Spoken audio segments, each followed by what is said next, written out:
देना है तो 1 लीटर दूध देगी। हाँ, तो मतलब कौन कौन से शब्द बता रहे हो? ये ज्ञानी, विद्वान, ऋषि, महर्षि, ये 4 शब्द है ना।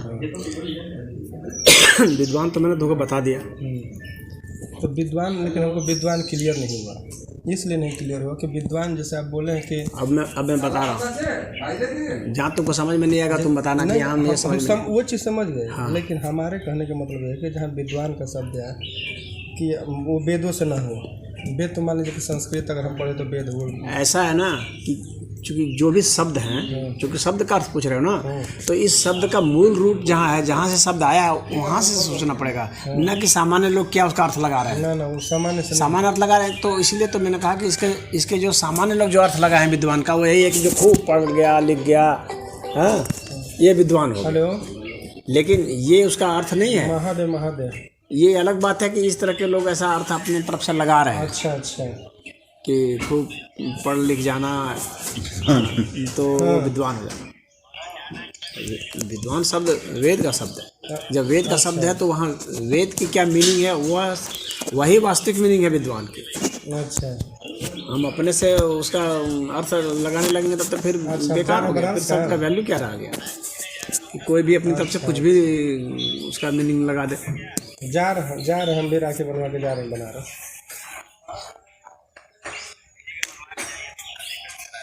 ठीक। तो वेद का बता रहे जो ये जितने तुमने शब्द बोले ना, ये सारे वैदिक शब्द हैं। हाँ। इसलिए इसका अर्थ वेद से ही होगा। अच्छा। बाकी सबके अर्थ खारिज हो जाएंगे जो उसके विरुद्ध में जाएंगे। वे ही अर्थ मान्य होंगे जो कि वेद में है, क्योंकि ये वैदिक शब्द है, कोई इधर के छोटे मोटे शब्द नहीं है ये। हाँ, तो विद्वान जो है वो विद्य धातु से बना हुआ है, उसका अर्थ होता है आत्मज्ञान। तो आत्मज्ञान होने के कारण जो है उसको विद्वान कहा जाता है। जो आत्मज्ञानी है वो विद्वान है, उसका अर्थ यह है विद्वान का। तो उस आधार पर जो लिखा होगा वेद वो आत्मज्ञानी होगा। हाँ, जो वेद लिखा होगा वो तो आत्मज्ञानी होगा। जो वेद लिखे होंगे, वेद लिखा नहीं गया ना। हाँ। वेद श्रुति है, वो ऐसे लिखा नहीं गया, किताब जैसा नहीं लिखा गया। मतलब सुन के परंपरा से वो चलते आया है। और वह जो उद्घाटित हुआ है, यानी जिसको आत्मबोध हुआ है, उसने उस चीज़ को प्रकट किया है। अब तो मैं क्या करूँ, वहीं है तो जा रहे हैं, बना दिया तो। हाँ, इसको जो प्रकट किया गया है तो कहीं तो होगा ना, पहले इसका शुरुआत तो कहीं से। हाँ, तो उसके भीतर में आत्मबोध हुआ, तो उसके लिए तो वो शुरुआत ही था ना। तो किसके मने किसी के अंदर तो हुआ। हाँ, तो कोई एक व्यक्ति के नहीं है। वेद में मतलब 100 ऋषियों की है। अच्छा। वेद जो है ना, संहिता है ना, उसमें 100 ऋषियों का है। विश्वामित्र का भी है, शौनक ऋषि का है, बहुत सारे वो ऋषि हैं। हाँ, मधुछंदा ऋषि हैं।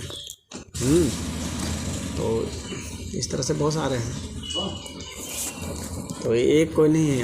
अत्रि ऋषि हैं, अंगिरा ऋषि हैं, अग्नि ऋषि हैं, तो बहुत सारे ऋषि हैं। अच्छा। तो कोई एक ऋषि की रचना नहीं है।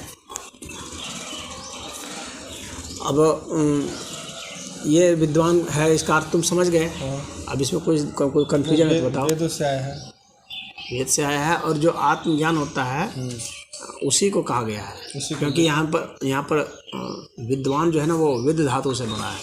विद्य, हाँ, तो जो विद्वान है, विद्य मतलब विद्य जो है वेद से बना। वेद का अर्थ होता है ज्ञान। ज्ञान कौन ज्ञान?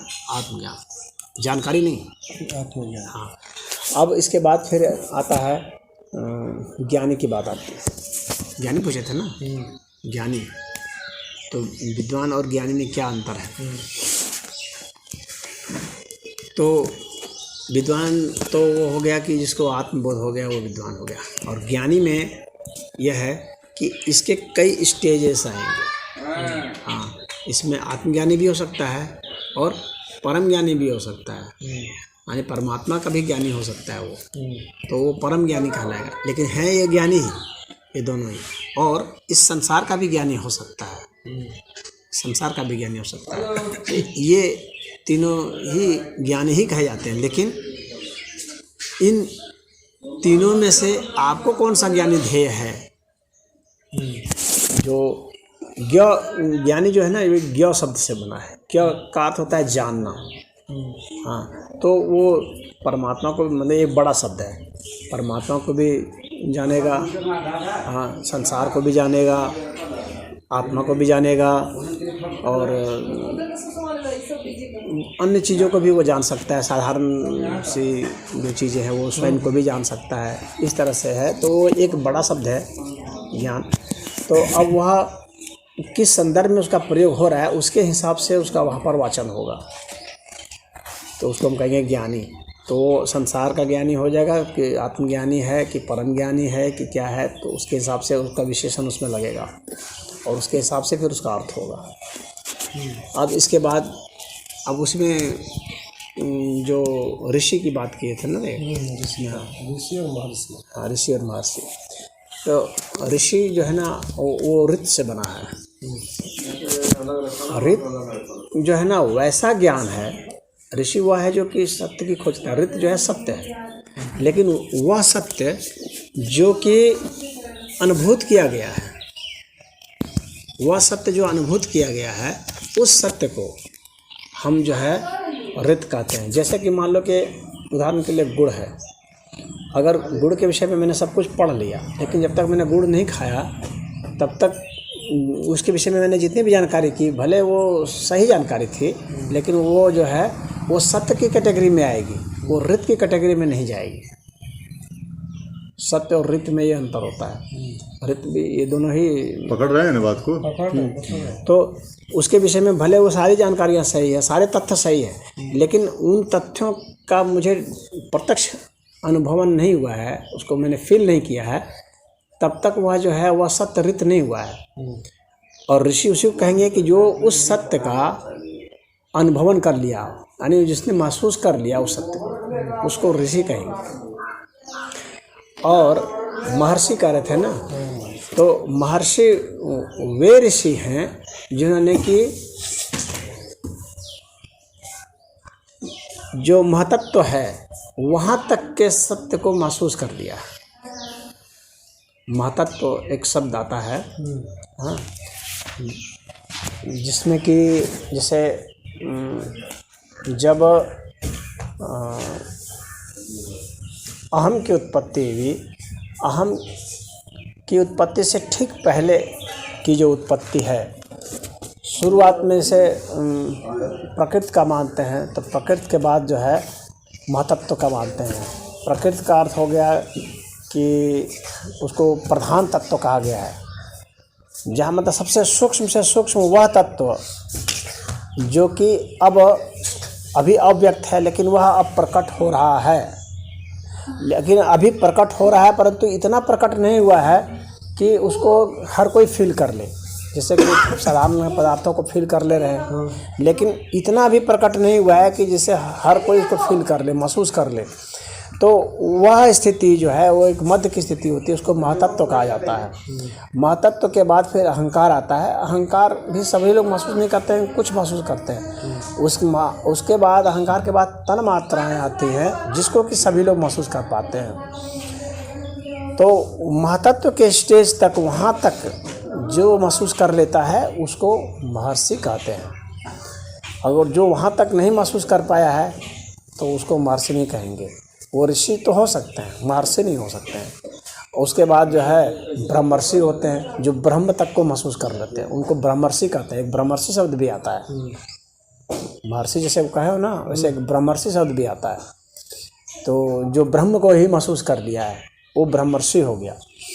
तो महतत्व तक को जो महसूस किया है उसको महर्षि कहते हैं। ये ऋषि से बड़ा शब्द है यह, हाँ, क्योंकि यह इसने महतत्व को महसूस किया। अब महतत्व को ऐसे समझेंगे जैसे सबसे अव्यक्त स्थिति में क्या होता है कि प्रधान बताया, उसको कहा, उसको प्रधान शब्द दिया है वेद ने। जो प्रकृति का सबसे सूक्ष्म है उसको प्रधान कहा है। और वहाँ पर जो है 3 गुण होते हैं, सत रज तम, ये 3 तत्व होते हैं। अब ये सत रज तम जो हैं, ये जब साम्य अवस्था में होते हैं, यानी बिल्कुल समान स्थिति में होते हैं, वैसी स्थिति में वे अव्यक्त रहते हैं। जब इनके भीतर में समानता नष्ट होती है तब वहाँ से सृष्टि की रचना शुरू हो जाती है। तब तक सृष्टि अव्यक्त रहती है। सृष्टि की रचना शुरू की है। अब ये असमान कब होते हैं? जब इनमें क्षोभ होता है। क्षोभ कब होता है? जब प्रेरणा होती है, वो जो परम शक्ति है उसकी जो प्रेरणा होती है आदि शक्ति से, तब ये प्रक्रिया करते हैं। तो प्रक्रिया करके ये सबसे पहले जो ये बनाएंगे महातत्व बनाएंगे। वो उसी को जो महसूस कर लेता है वो है महर्षि। तो ऋषि और महर्षि में यहाँ तक अंतर है। तो महर्षि के जैसे मान लीजिए जो महर्षि हो गया तो उनको कौन बताए कि आप महर्षि हो गए? कि वो खुद बोले कि मैं महर्षि हो गया? जो वो बताएगा ना कि मैं महतत्व को महसूस किया हूँ, ये महतत्व है, तो फिर उसका नाम लोग महर्षि रख देते हैं। महतत्व को महसूस जब किए होंगे, हाँ ठीक है। और मान लीजिए उस अवस्था में आपने कह दिया कि मैं ये, जैसे तुम अभी तुमको उसको छोड़, महतत्व तो छोड़ दो, अभी जिस चीज़ को तुम समझते मैं उसके हिसाब से बता रहा हूँ तो ज़्यादा अच्छा रहेगा। जैसे अभी हम लोग बोलते हैं, हाँ बोलते हैं, जब हम लोग बोलते हैं तो यह जो है ये वैखरी कहलाती है, जो भाषा प्रकट हो गई है, जिसको सब कोई सुन ले रहा है। अब जब हम लोग नहीं ऐसा बोले हैं, खाली बुदबुदा रहे हैं, तो दूर बैठा नहीं सुन सकता, खाली बुदबुदा रहे हैं तो बहुत नज़दीक सटा हुआ है, वो ओठ के हिलने से कुछ अगर समझ गया, नहीं तो नहीं भी समझ सकता है। लेकिन वह व्यक्ति इतना है कि वो वहाँ पर हवा का प्रयोग कर रहा है, जीभ का प्रयोग कर रहा है, ओठ का प्रयोग कर रहा है, इस तरह से वो कर रहा है, लेकिन इतनी शक्ति उसमें नहीं डाल रहा है, इतना फोर्स नहीं डाल रहा है कि वो ध्वनि का रूप धारण कर दे। तो वो एक विस्फरिंग साउंड जो है वो आ रहा है, फुसफुसाहट से आ रही है बात, समझ रहे हो? ये एक अलग अवस्था है, इसको उपांशु कहा जाता है शब्द में। अब इसके बाद लेकिन इसके पीछे भी तो कोई फोर्स काम कर रहा है ना, जिसने ये किया, जिसने जीभ को गाइड किया, डायरेक्ट किया। यानी इसके पहले भी शब्द बन रहा था ना दिमाग में, तो दिमाग में जो शब्द बन रहा था, जहाँ यानी मानसिक स्तर पर शब्द बन रहा था, जिसको मान ले बैठ करके नहीं भी बोल रहा है, वो बुदबुदा नहीं रहा है, कुछ नहीं कर रहा है, बैठा है, लेकिन दिमाग में शब्द बन रहे हैं ना, दिमाग में शब्द बन रहे हैं। तो उस अवस्था का भी नामकरण किया गया। हाँ, उसको जो है ना कि मानसिक जप के तहत उसको लाया जाता है। तो मनस पटल पर अंकित हो रहा है वह, लेकिन मनस पटल पर जो अंकित हो रहा है इसको भी हर व्यक्ति नहीं देख सकता है। फुसफुसाहट तक तो उसका कर सकता है, मनस पटल पर वही देख सकता है जो बहुत ज़्यादा फोकस होकर के शांत होकर के बैठा होगा, उसके दिमाग में शब्द का कुछ उसको अंदाज़ा लग जाएगा कि हाँ अब प्रेरणा आ रही है, इस तरह से उसको वो चित्र दिख सकता है। या उसको बहुत अच्छे, अगर कोई इस तरह का मशीन कभी वो कर लें, अभी तो जो एफएमआरआई मशीन आई है वो खाली उसका पैटर्न तो कर ले रही है, लेकिन एग्जैक्ट शब्द क्या है उसको अभी वो भी रीड नहीं कर पा रही एफएमआरआई मशीन। लेकिन पैटर्न जो उसमें हलचल बदलाव आते हैं मस्तिष्क पर, हाँ सोचते समय, तो उसको मशीन बता दे रही है। लेकिन मान लो कोई एकदम आराम से बैठा है, ध्यान से बैठा है, तो मशीन जो एफएमआरआई मशीन बता रही है उस स्टेज तक वो पहुंच जाता है, वो पैटर्न उसका रीड कर लेता है, स्थिर होकर पैटर्न रीड कर लो, उसकी एक अवस्था आगे हो गई वो, और मतलब बहुत फोकस्ड व्यक्ति हो गया उसकी अवस्था। वो व्यक्ति आके बता सकता है कि मैंने ऐसे से पैटर्न महसूस किया, हाँ, या नहीं भी बताता है लेकिन वो खुद तो जान रहा है ना कि मैंने महसूस किया, तो उसकी अवस्था एक अलग हो गई, वो और एडवांस हो गया आध्यात्मिक रूप से। अब इसके बाद जो है उस मस्तिष्क पर भी जो पैटर्न आ रहा था, तो उसके पहले भी तो कुछ था जहाँ से वो प्रेरित होकर के फिर वो पैटर्न तक आया था। तो वह जो अवस्था है जहाँ से वो प्रेरित होकर के आया था उसको अहंकार कहा जाता है। जहाँ से वो प्रेरित होकर के आया था, जो इसका अहंकार तक जाना बहुत कठिन काम है। इस पैटर्न तक जब हम गए, अब यहाँ से यानी ये मन तक हम गए, अब यहाँ से हमको उस अहंकार तक जाना है तो ये कठिन काम है। लेकिन वहाँ पे अगर हम फोकस रहे, उस पैटर्न के ऊपर हम अगर फोकस किए किसी बिंदु पर, तो धीरे धीरे हम वहाँ पहुँच जाएंगे जहाँ पर उसकी प्रेरणा आ रही थी, तो वो अहंकार हो गया। और उसके पहले भी वह कुछ था जो कि बहुत ही ज़्यादा अव्यक्त था, वह जो है महतत्व की अवस्था होती है। तो ये शब्द पर जब शोध करोगे, धीरे धीरे शब्दों में जब डूबोगे, क्योंकि शब्द से तुम जुड़े हो इसलिए बता रहा हूँ, तो शब्द से जुड़ करके ही उसको खोजा जाता है। एक प्रयोगशाला शरीर है, तो उसको खोजोगे तो धीरे धीरे तुम वहाँ तक उतरोगे, और जब उतरोगे तब तुमको पता चलेगा कि इस सृष्टि इस तरह से इस क्रम से बनती आ रही है। तो जहाँ तक तुम पहुँचते हो उस अव्यक्त तक जब पहुँचोगे ना, तो तुम महर्षि हो जाओगे। उस जगह तक पहुँचोगे तो महतत्व तक पहुँचोगे तो महर्षि हो जाओगे। और इधर अगर अहंकार तक पहुँचे तो ऋषि तो है ही व्यक्ति। मानसिक जाप तक भी पहुँचा है तो ऋषि तो है ही। अब उसके बाद की फिर और आगे की अवस्था है ब्रह्मर्षि की है, ब्रह्म तत्व का जब खोज कर लेता है तो यह व्यक्ति अपने में डूब डूब करके पता लगाता है, शब्द को खोजता है। इसलिए शब्द ब्रह्म कहा गया है। शब्द में जो है कि निशब्द में आप कैसे उतर जाएंगे वहाँ के बाद, क्योंकि वहाँ ध्वनि हो जाता है ना सिर्फ। अभी तो शब्द जैसा बाहर लगता है, लेकिन यही शब्द जो है उधर से ध्वनि के रूप में है, शब्द के रूप में नहीं है, ध्वनि के रूप में है। फिर ध्वनि भी जो है वह इस तरह से पैटर्न उसका है, अव्यक्त पैटर्न जैसा है। वहाँ पर उसकी तरंगें जो है इस तरह से नहीं हो गई हैं कि उसका जो एम्पलीट्यूड बनता है लंबा सा, हाँ, तो वो ऐसा क्रस्ट फॉर्म अभी नहीं हो पा रहा है। इतना ज़्यादा सूक्ष्म हो गया है कि लगेगा कि बिल्कुल एक तार जैसा ही है। इतना ज़्यादा वो नहीं है, खोल दिया गया है कि जैसे कि दिखला देता है। अगर हम लोग हार्ट का देखते हैं या ऐसा ब्रेन वेव का देखते हैं तो वेव तरंग दिखला देता है, उतना अभी तरंगें उसको प्रकट नहीं हुई हैं। एकदम तरंगें एकदम शांत जैसी हैं, वो अव्यक्त स्थिति। तो वहाँ तक अगर पहुँचता है मनुष्य उस तरह से सोच करके पहुँच जाएगा। शब्द पर अगर अनुसंधान किए तो धीरे धीरे निशब्द में उतर जाएंगे, और निशब्द में जब उतर गए तो फिर वहाँ तक पहुँच ही जाएंगे, निश्चित पहुँच जाएंगे, तो ब्रह्मर्षि तक हो जाएंगे। और इसी वेद में तो इसीलिए वेद, ये संगीत जो है वो वेद का ही एक है ना, सामवेद का है। हाँ, सामवेद का ही एक उपवेद है गंधर्व वेद। गंधर्व वेद से ये सब सुर राग ताल सब उसमें सब बताया गया है, कैसे कैसे सुर, कैसे कैसे ध्वनि बदलती है हमारी ताकत के हिसाब से, हमारे उच्चारण के हिसाब से, और बाहर के समय के हिसाब से। जैसे सुबह की ध्वनि हमारी अलग होगी, दोपहर की अलग होगी, शाम की अलग होगी, रात की अलग होगी। इसके हिसाब से फिर राग भी बने हैं, अलग अलग समय के अलग अलग राग बने हैं। तो ये वेद में पहले से है। हाँ, ध्वनि को देख के वेद बनाया गया। संगीत का जो ध्वनि से देख करके, ध्वनि से देख करके सामवेद से संगीत बनाया गया। बहुत इन सब का रूट तलाशोगे, खोजोगे कि ये राग कहाँ से आया, तो धीरे धीरे सामवेद में चला जाएगा। अगर इसका इतिहास पता करने लगोगे कि ये कहाँ से बना, ये कैसे बना, इसके पहले ये क्या था, तो वहाँ पर अब उसी को धीरे धीरे सब कई रागों को मिला करके भी राग बनाते गए हैं। लेकिन मूल जो अनुसंधान किया है ना, उसको नाद अनुसंधान कहा जाता है। और नाद अनुसंधान का वेद ने बताया है और तंत्र ने भी बताया है, तंत्र साहित्य ने बताया। शिव जो है उसके आदि देव माने जाते हैं शिव। तो शिव ने नादानुसंधान बताया है, नाद के ऊपर कैसे अनुसंधान करेंगे। तो नाद के ऊपर अनुसंधान करने के लिए भाई एक तो ध्वनि के हिसाब से कर सकते हैं, और एक है कि ध्वनि के हिसाब से नहीं बल्कि श्वास के हिसाब से करेंगे। श्वास से भी हम नाद में चले जाएंगे,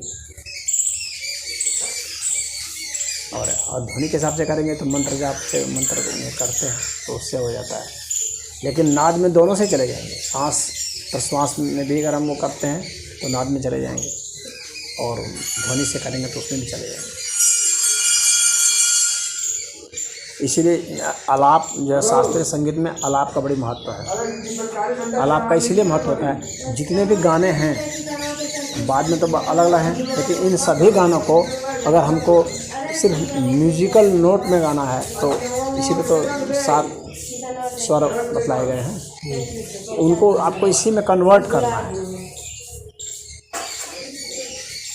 चाहे आपकी भाषा कोई भी हो और गाना कोई भी हो, उसको हमको इसमें बदल देना। जब उसमें बदलना हम सीख जाएंगे, इसका मतलब हमारा नाद में प्रवेश हो गया।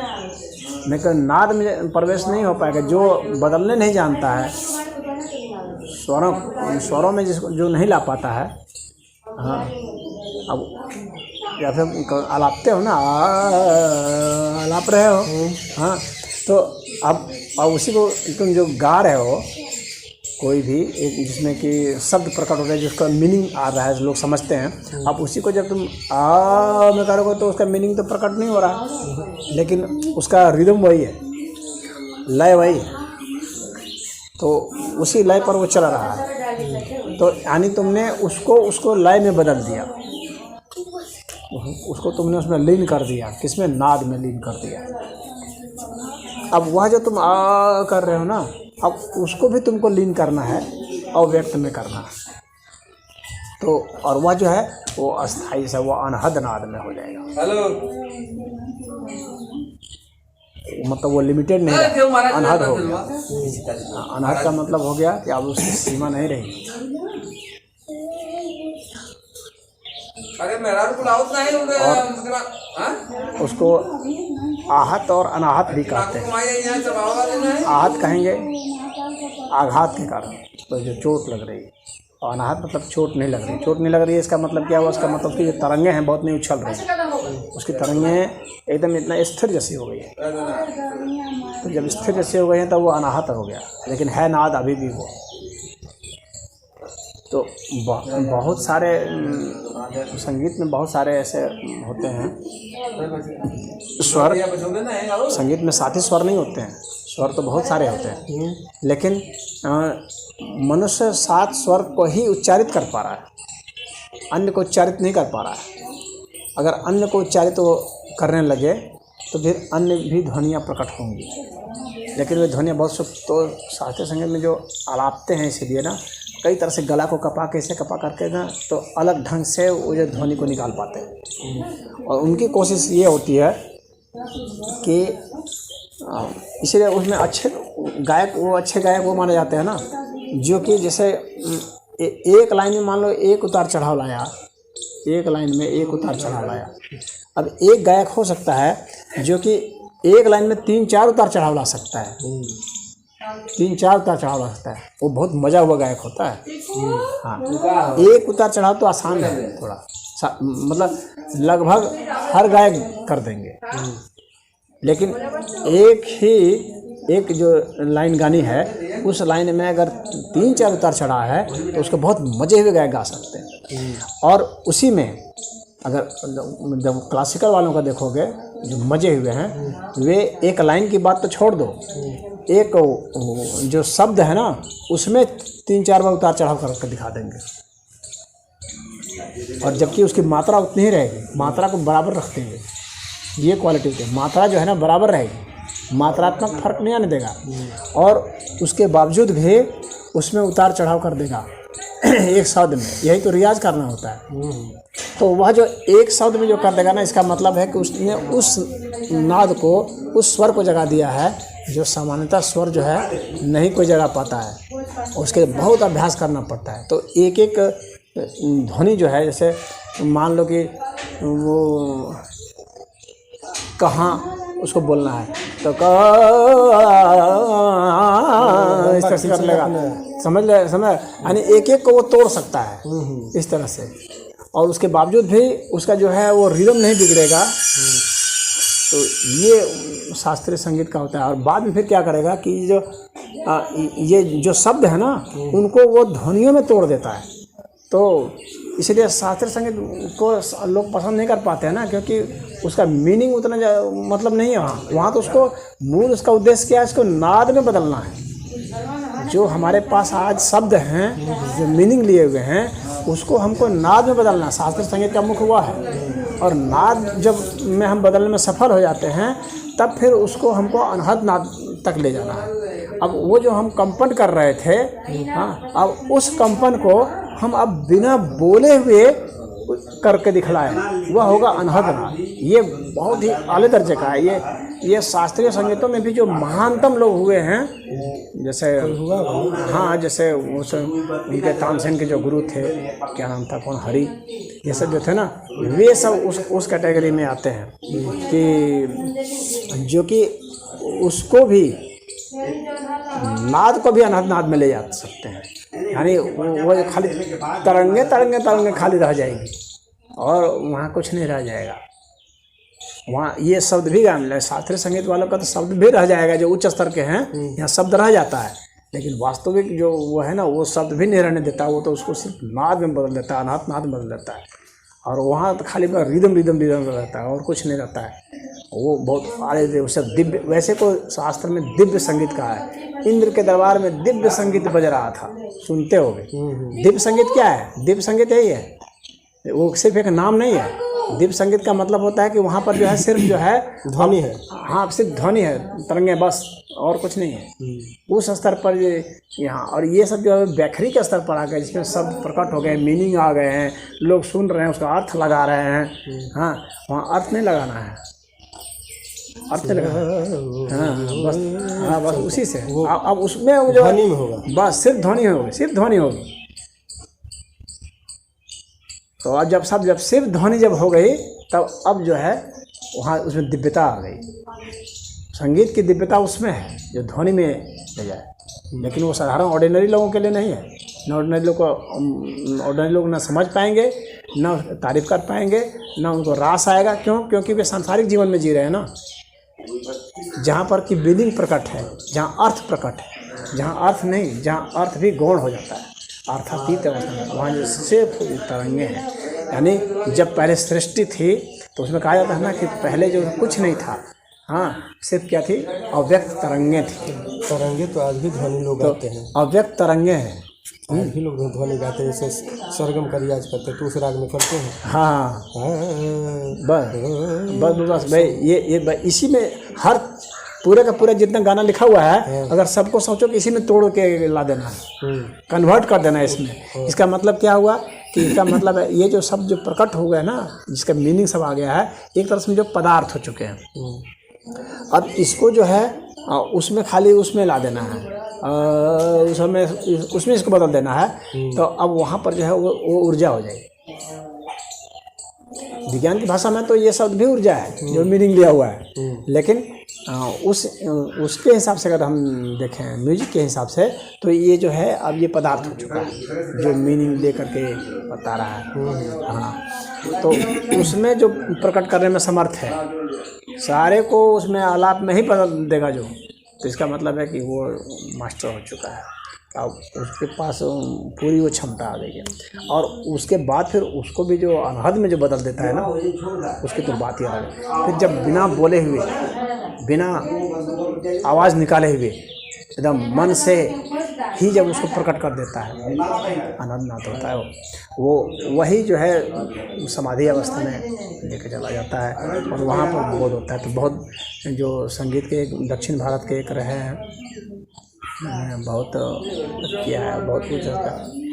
क्या उनका देखो इस वक्त मैं बोल रहा हूँ, वो मतलब बहुत उच्चतम स्तर के में कर रहे हैं। आज से शायद 2000 वर्ष पहले के हैं। उनको वहाँ माना था, उन्होंने बहुत सारे राग, तो वहाँ से ही जो है वहाँ तक जो जाएगा वो आराम से राग बना देता है। उसके लिए राग बनाना कुछ भी नहीं है, क्योंकि वो तो पूरा उसका बेसिक जान गया ना, उसके पास पूरी खजाना उसके पास पूंजी है। वो जैसा चाहे, जिस तरह चाहे उसको कर सकता है। तो वहाँ उत्पत्ति कैसे हुई है इस अस्तित्व की, तो वो है सब ब्रह्म कहता है कि ये अस्तित्व जो है उससे शब्द से उत्पन्न हुआ है, उस शब्द ब्रह्म से उत्पन्न है।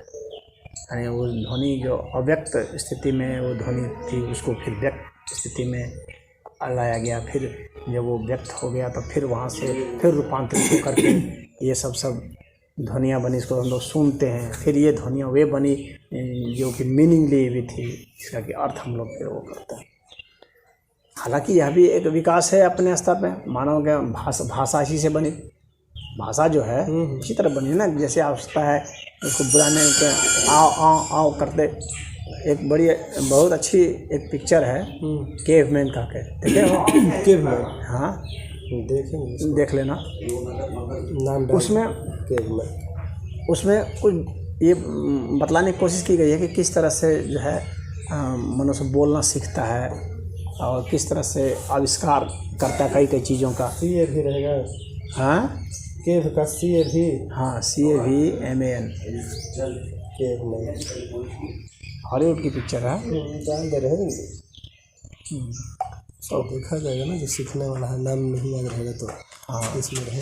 तो उस तरह से हम लोग सीखते हैं कि कैसे हम जो है बोलना सीखे, भाषा की उत्पत्ति कैसे शुरू हुई, कैसे। तो अब हमको जब पीछे जाना है तो हमको फिर उलट करके जाना है। और संगीत तो खैर बहुत बड़ा साधन है, संगीत के माध्यम 11 बज गए सर, व्यक्ति चला जाएगा। अब की चर्चाएं हो रहा है, हमको जाना भी बनारस ना। चर्चा तो हमको रोज, अभी चर्चाएं बनारस जब नहीं आएंगे मिलेगी तो ना। चर्चा तो हमको देखे मैं तो अपने हिसाब से वो चर्चा कर लिया। हमको देखे को टॉपिक चर्चा भाई तो करना ही है। अध्यात्म को जानना है तो कुछ करना पड़ेगा। अध्यात्म को जानना जरूरी है ना, पहले तो जानेंगे तभी तो कुछ मानेंगे। ठीक बात है। तुम्हारा फील्ड जो है उस फील्ड पर तो वहीं बैठे बैठे शोध करो। हाँ, उसी पर करते रहोगे तो वही तो ऋषि महर्षि होना है, और क्या होना है। शब्द पर शोध करो, शब्द का तुम खिलाड़ी हो, उसी पर शोध करो ना। वो तो सबसे मेन चीज़ है। वो अध्यात्म का मेन चीज़ शब्द है। सारा रस पदार्थ वहीं से मिल जाएगा। हाँ, पदार्थ कहाँ से उत्पत्ति हो रही है इसकी, कहाँ बन रहा है, कैसे बन रहा है। हाँ, वही मेन।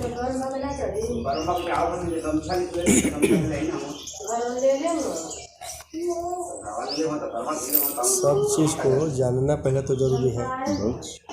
मस्तिष्क की कैसी तरंगें होती हैं कि उसके हिसाब से आदमी का जो इंस्ट्रूमेंटल म्यूजिक बजाते हैं उनका सोचो, वो दिमाग में वैसे करता है, फिर वो उसके हिसाब से अपने हाथ को, अपने सबको इस तरह से उसको तार को ऐसे छेड़ता है, ऐसे ही ध्वनि निकलती है जैसे वो गा रहा होता है। जो शब्द दे रहा है उसके हिसाब से वो ऐसे निकाल रहा है, ठीक वैसे ही लय निकालता है वो, ठीक वैसे निकालता है जैसे लगेगा कि वो भी वही गा रहा है, वही बोल रहा है। अगर अकेला सुना जाए तो लगेगा कि वो वही गा रहा है, वही गाना है, पकड़ लेगा। जो गाना को अच्छा जानता है वो पकड़ लेगा, हाँ ये तो वही वाला गाना है, उसी गाने का धुन है, तो वो तुरंत समझ जाएगा। यानी उसने उस ध्वनि को वहाँ निकाल दिया। और वो कैसा, सिर्फ तरंगों में, शब्द नहीं है, सिर्फ तरंगे हैं। और जो शब्द निकाला था उसको फिर उसी तरह से तरंगों में बदलना है। ढोलक वाला भी बदल देगा उसको तरंगों में। अगर खाली ढोलक को बजाने को कह दिया जाए तो उसी को ढोलक में कर देगा, कि ढोलक सुन करके भी आदमी कह देगा हाँ ये तो वही वाला बज रहा है। हाँ, तो जो वाद्य यंत्र बहुत ही महत्वपूर्ण है, वो उसको बदलते हैं, तरंगों में बदलते हैं। तरंग नहीं चलना है, मन की तरंग मार लो बस हो गया भाई। तो यहाँ पर कहने कि तरंगे को मार देना है, तरंग को ही खत्म कर देना है। अब तरंग की उत्पत्ति कहाँ से होती है, अब उस पर फिर आदमी शोध करता है। तरंग कैसे बनते हैं, वाइब्रेशंस कैसे होते हैं। कोई चीज़ जब टकराती है, टकराएगी तभी कंपन होगा। और टकराने के लिए क्या है कि कोई चीज़ चाहिए जिसको टकराना है, और उसको टकराने के लिए फिर कोई फोर्स चाहिए, कोई शक्ति चाहिए। हाँ, और तीसरा वहाँ नॉलेज चाहिए कि मुझको इसको इसी बीट पर टकराना है। वो नॉलेज है वहाँ पर। तो वहाँ पर किन किन चीज़ों की ज़रूरत पड़ रही है, नॉलेज का पड़ रही है, हाँ, बीट का जरूरत पड़ रही है, शक्ति की ज़रूरत पड़ रही है, हाँ, और उस तत्व की ज़रूरत पड़ रही है, तत्व की जरूरत पड़ रही है जिस पर टकराया जाए, जिसे टकराया जाएगा। इसका मतलब कि जब भी उत्पत्ति हो रही है तो वहाँ पर इसकी ज़रूरत पड़ती है, क्योंकि इससे जो है, इससे ज्ञान का वो सिद्ध होता है। कितने उसमें वो कितनी बार वो टक्कर मारेगा, इसके पीछे जो ज्ञान है वो बहुत महत्वपूर्ण है। तो ज्ञान तो होना चाहिए। तो इसका मतलब एक ज्ञान तत्व है, इसका मतलब है कि एक ज्ञान तत्व है। हाँ, बिना ज्ञान तत्व का नहीं संभव। बिना ज्ञान तत्व